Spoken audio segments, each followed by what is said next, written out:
Welcome to week 2 of the Get Branded Jumpstart. This week, we are going to be diving into brand extension. So, I'm going to do a quick presentation. If you have any questions, just follow along and write those questions down, and then you can put them in the WhatsApp chat so that we can address them if you have any. All right, but hopefully, this is pretty clear and easy to understand. But again, if you have any questions, then just reach out. So, I'm Lachelle, also known as America's Supermom. I'm the mother of 15 children, and I am a media strategist. I help you to monetize your message and create a global impact in the world through media.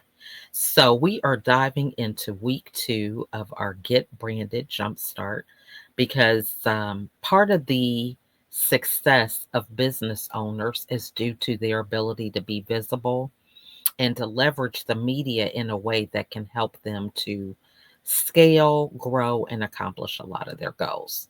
So, this week we're going to be talking about brand extension. So, I'm going to be putting some slides up so that we can dive into this topic. And then when I conclude with this, there will be a homework assignment that will be a part of the slide deck. And so you'll be able to go back and refer to that homework assignment. So, first, we need to understand what exactly brand extension is. So, here's the definition that I just got offline. A brand extension is when a company uses one of its established brand names on a new product or a new product category. Is sometimes known as brand stretching. The strategy behind a brand extension is to use the company's already established brand equity to help it launch its newest product. So, putting it in simple terms, if I have a friend who is a doctor and one of my other friends that doesn't know the doctor needs a doctor, then I can extend my brand to my friend and say, hey, you know what? I've got Sally. She's a doctor. She specializes in that. Let me make an introduction, right? So, an introduction, a referral, affiliate, influencer, a lot of these terms are simple ways to uh, tackle the title of brand extension because it's someone who has some particular asset or leverage and they're extending it to someone else. So we see this a lot in grocery stores. Um, Maybe the store, let's see, Target, for example, that may not be a popular business right now, but let's say Target. Target extends its brand to Starbucks, and Starbucks does the same because in a lot of Target stores, there is a Starbucks that is located inside. So that's an example of brand extension. Okay. So what you're doing is bringing what you have to the table, both parties, and leveraging that to collaborate to grow your audience. So hopefully that makes sense. So we're going to go right into a little bit more when it comes to brand extension, really being able to identify who your competitor is. Now on here I have, social media apps, cars, airplanes, hotels, coffee, food.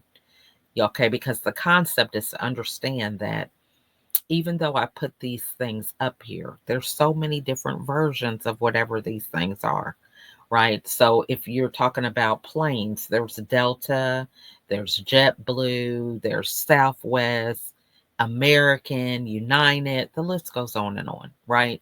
So the competition is not necessarily that somebody is even doing the same thing that you're doing, right? Because there are certain aspects of each of these particular companies, businesses, or brands that may not mesh with other people. I think it's a funny story. So, my grandson went to Indiana for part of his spring break. And so, one of my cousins said, well, did you enjoy the flight? And he said, yeah, it was good. And it was about an hour and a half or so. And so she says, well, did you watch any movies? And he said, no, we flew Southwest, right? So Southwest may be an economical option, but they don't play movies, right? There's no TVs on Southwest. They're pretty much bare minimum, get you there safely, and that's it. So I say that to say for some people, having a movie is a non negotiable. So it doesn't matter how great you are if you're Southwest and you're not accommodating what that need is. And so that's the same thing when we think about whatever it is that we do. What is that unique thing that we could highlight that can separate us even from people that are doing the same thing? Now, I want to caution everyone to think about, let's say, Smoothie King. Smoothie King, you can get all kinds of healthy smoothies. They now have bowls that have fruit and things in it. But there's more than one Smoothie King in a city, sometimes in a neighborhood, right? In a local area. So they're not even thinking about themselves as being competition. Because a lot of times, we are thinking about things incorrectly. Location, location, location is something that we want to be mindful of when it comes to our business. We want to be where we can stay top of mind. Hence, why a lot of people and businesses want to be on busy streets, right? Because if they're on a busy street, then they're going to get that visual traffic every day. Now, visual traffic is important because I may not feel like having a smoothie today, right? But because I see a smoothie every time I ride down this busy road, when I do want a smoothie, the first place I'm going to think about is Smoothie King. And now I'm just using that as an example. So when we're thinking competition, because, oh my gosh, there's somebody on every corner, or, other people are going to get more placement than me, the idea is to think about staying top of mind. And so we can control that and in the eyes of the people that we want to serve. Okay. So, who do you serve? This is important to really kind of identify who you are when it comes to a brand extension. Now, I've mentioned smoothies, we've got McDonald's, restaurants, we have Uber, we've got a lot of different categories of how we serve people. But I think it's important for us really to identify that before we're able to extend our brand or collaborate with other people. So I had a room on Clubhouse, and one of the participants came on stage and set a wonderful example about understanding who you serve. So he was talking about how the younger generation can leverage some of the things that they do in order to scale and grow in real time. So he said he had a friend who had a daughter who worked at Dunkin' Donuts. So a lot of us are thinking, okay, you're just working at Dunkin' Donuts. That's um, an average job that a lot of teenage kids get, when they're working and going to high school or even sometimes in college. But he told his friend, he was like, well, that's great, that your daughter works there. He says, and I would challenge you to say that your daughter is in the coffee business. And he said, because if she's in the coffee business and someone is having a wedding or maybe some private event, or an organization is having an event where there's food, because she's in the coffee business, she may be able to make what she would make in a week at Dunkin' in one day by being part of the catering, for coffee during this event. So I thought that was a wonderful way to put it, because a lot of times we minimize how we serve and the value we bring because we label it the way other people label us, right? So, thinking about that, what is it that you provide for people? What is their transformation after um, being a part of your ecosystem? So, really identify that when it comes to understanding who you are and what you bring to the table. Now, part of that journey is understanding, you could be a part of anthologies. This is a easy brand extension. Maybe you have a group of people that have overcome challenges in corporate America. Okay. And so you want to write an anthology that could highlight some of those areas that you overcame. um, Being a part of book interviews or book signings, right? In these pictures, I actually wrote a foreword to the book in the yellow. The woman, it was a 4-time world record holder for creating music live on Facebook for 1,000 days in a row. And I interviewed her during this journey on Facebook, did a Facebook Live with her, and we just stayed in contact, the whole time from the point that I met her. I think she was like in day 820 or something like that, and she was going to 1,000. And so, as a result of us connecting, she wanted me to write the foreword for her children's book, and she's in India, and I've never even met her, right? So, brand extensions can happen when you least expect it. All right. Introductions are a form of brand extensions. Now, I mentioned that earlier, but anytime that you're extending your network to other people, that's a brand extension because you're creating a warm lead for somebody. Otherwise, they're just somebody that's a stranger that maybe they might be a good fit for their business, but, there's that no like trust factor. We have to be in front of people. I don't even know what the number is. Last I heard, I think it was like 22 times or something. We have to be in front of someone at least 20 times before they begin to feel like they can trust us and like us and then want to buy from us. Okay, so that conversion takes a while, but you can eliminate some of that time when you have a warm lead or a referral or someone who connects you. Magazines and media are also a brand extension. Um, Being on TV, right? These things, podcast interviews. I'm going to go through these recommendations. Now, I have a podcast, and one of these are an alignable recommendation, and the other one is LinkedIn.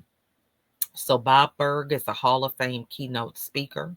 He was a guest on my show. I had a LinkedIn show. Also, he was on my podcast, and he is a world renowned selling author, right? He wrote the book, co wrote the book Go Giver, and it's like a movement. Organizations use it. So he wrote me a recommendation. And then I have Nancy Cotton, who is an autism advocate. And this month is Autism Awareness Month.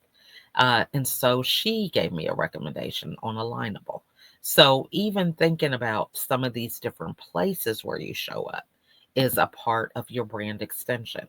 Now, I know for myself, I'm not really on X, but that's a brand extension, and thinking about it, what are your feelings about some of these apps? Do you even want to be associated with it, right? So understanding, is it in alignment, and really revisiting this for, 6, 12 months, every 6 or 12 months. Where am I showing up in social media, and is it in alignment with my brand, right? Do I still want to extend my brand to be on some of these other platforms? All right. So, speaking events, who are you connecting with that you could speak with? Are they aligning with topics that you have value for?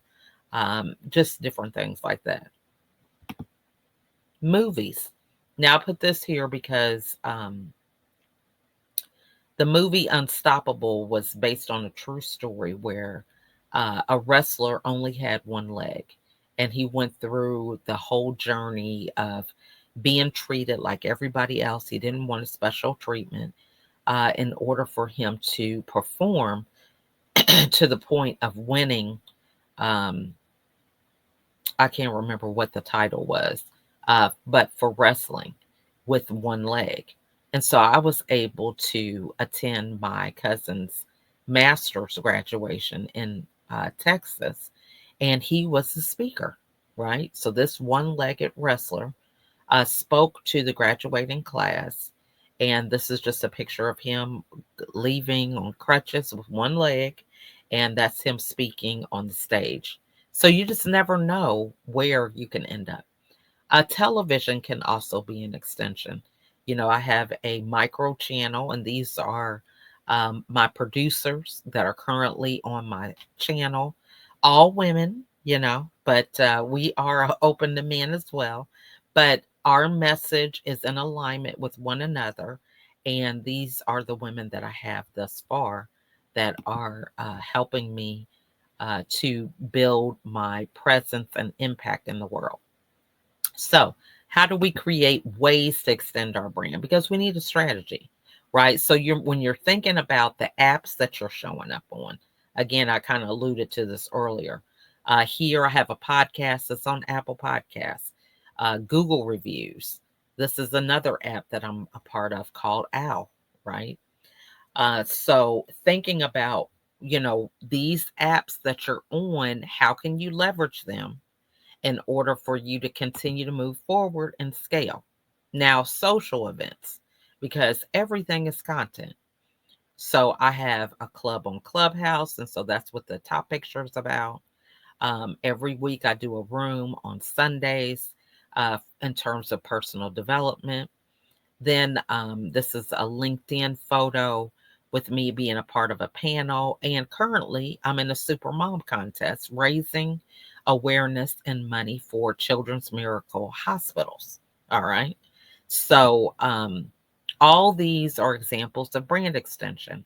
Another thing is like when you're wishing someone happy birthday, happy anniversary, congratulations, whatever it may be, that's an opportunity for you to extend your brand to a normal birthday or holiday wish, right? Because you want to stay top of mind, but you also want them to feel like they know you, right? So there's nothing worse than getting sometimes a message from somebody and then it's like, now who is this? But if you have your picture associated with the things that you are doing, it helps to build that know, like, trust. All right. And then communication on and offline. This is an example of nationaltoday.com. They have a lot of different days that, it could be hot dog day or chili dog day, right? And it's a great opportunity for you to take some of those days that might be relevant to different people in your network. So let's say it's hot dog day. Are there any grocery um, business owners that are in your network? So then you can tell them that it's hot dog day.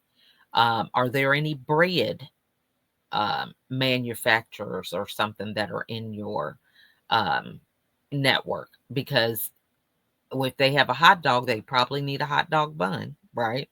So you could tell them that it's hot dog day. Maybe baseball, people that are in sporting events or, certain things associated with sports that you might want to tell them that it's hot dog day, right? So these are different ways that you can extend your brand and connect with other people by staying top of mind. Door prizes are another way to extend your brand. Is there anybody in your local area that are hosting any events? If you're an author or maybe you're a speaker, they might be giving out a souvenir book.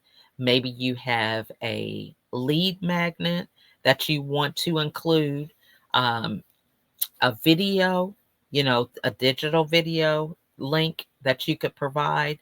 Maybe they're having um, something on financial literacy and you have a budgeting checklist or something, how to get how to start a budget as easy as one, two, three. I don't know.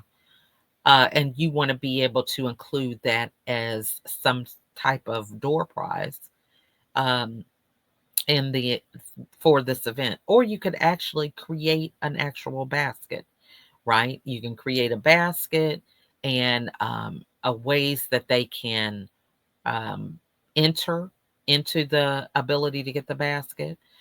So maybe you have some cards made up with you want to capture their email addresses and any information, poll them, right? So it could be thank you so much for entering into this contest. Please put your email and phone number because maybe you don't have to be present to win. And so then you can call them back or something, right? And make a time that you can meet them to give them the door prize. Or you could also get information from them. So if you're a speaker and maybe you are trying to figure out what kind of topics you feel are relevant to people that are in that audience, then you could ask them a few questions on their entry so that you can capture that information and do like a little forum or poll with that information. All right. So you want to make sure that when you are doing the brand extension, that it's actually aligning with people who share your values. Um, we don't have to control how everybody shows up, but we want to make sure that, we feel comfortable, um, they feel comfortable, and that it's in alignment. There's nothing worse than, feeling like, you can't speak fully, you dread showing up and things of that nature because we just simply might not be a good fit. So, really being clear about that before you even enter into a relationship or a brand extension is really important. All right. So, this is the homework for this week. And it is simple things that we could do. I think when we think about brand extension or some of these terms, we can get overwhelmed, but it's really simple stuff. Okay. So, you can simply share a post. Now, when you're sharing a post, it's important to put your insights or your ideas on the post. So when you're clicking that you're sharing it, maybe it's going to go on your page. You want to highlight why you're sharing it. Okay. So maybe you're a speaker and someone is touching a pain point that people in your audience have, and then you want to highlight that, but then you also maybe want to share a solution. So it could be someone talking about road rage. And so the post is, oh, I can't stand when people, are not paying attention on the road and, traffic gets backed up. So then you could say, I resonate with that. And that was something that I struggle with too. But what I found is I just turn on, books on tape or something. And I take that time to listen to YouTube University or I listen to podcasts. I focus on time that I feel like I never have to do certain things. And I do that when I'm waiting in traffic. I don't know. I'm just using that as an example. But the point is, you can highlight, yes, I resonate with that. That left me stuck for years. And I learned that I could do ABC, and it has been a game changer. Now, the reason why you can do it that way, and it doesn't have to be that you're telling your life story, but you want to do something that moves the ball forward, right? So, yes, this is a great quote or a great post that someone did, but why is what you're saying important? Are you bringing something different to the table? Can they get a hold of you? Do you have a newsletter? Do you have a blog? Right? So you can easily convert them from just this post to something different. So, yeah, I find that I meditate. Speaking of which, if you want some meditation prompts, click the link below and I'll send them to you for free. right? So you see how that transition happened? Or, by the way, I have a video that talks about road rage. And, it was a great panel discussion. Click the link below to get the video. Okay. So you want to be able to build. So that's what sharing the post is about. And it's related to things that you are positioning yourself to be the expert in. All right. So you also can spotlight a connection. This is really great for you wanting to build your brand or your knowledge, um, with growing your following. So let's say that you're a Taylor Swift fan and Taylor Swift did something, that was really thought provoking and, great. So highlighting her, right? What were the three things that she did that was great in your industry? So it could be something like, see, I'm a marketing major, and there was a presentation in one of these colleges where they talked about Taylor Swift's marketing and how she goes about doing it. So, using your spotlight for someone to highlight your expertise, right? So, it could be, oh my gosh, Shelly did a great presentation on overcoming fear, right? And that's the topic that I talk about in my keynote speeches. And then maybe you give your tip about that. Okay. So when we're spotlighting people, we want to highlight what our strengths are, but also what are the strengths of the other person. Because this is the way that you extend your brand. Okay. Because you're highlighting the things that you possibly want people to look at in you, but you're doing it through another person. And then the last thing is a recommendation. So a recommendation could also be a Google review or a recommendation on Alignable, LinkedIn, or you can simply write a recommendation and do it like on Canva and create it yourself. Okay. So it doesn't have to be through a certain app or anything, but it's something that you could do on your own. So next week, we will be discussing your brand biz pitch. That's going to be the topic for next week. But your homework again is one of these three. You don't have to do them all, because we're not getting ourselves to the point where we feel burnout. Now, these are things that you can pick one now. And because you have the recordings, you could go back and create your own schedule of, hey, for the month of May, I'm going to be doing recommendations, right? And so it's something that you might do once a week. You're going to recommend two people, and that's what you'll be doing for the month of May. So just using that as an example, because this is an opportunity for you to figure out how you want to show up and coming at it at a pace that is good for you. And then with you understanding how these things fit into your vision for how you want to show up. So that is all that I have for today. This has been week 2, brand extension. If you have any questions, feel free to put them in the um, chat on the WhatsApp group. And I look forward to seeing what you create. That's all I have. Bye for now.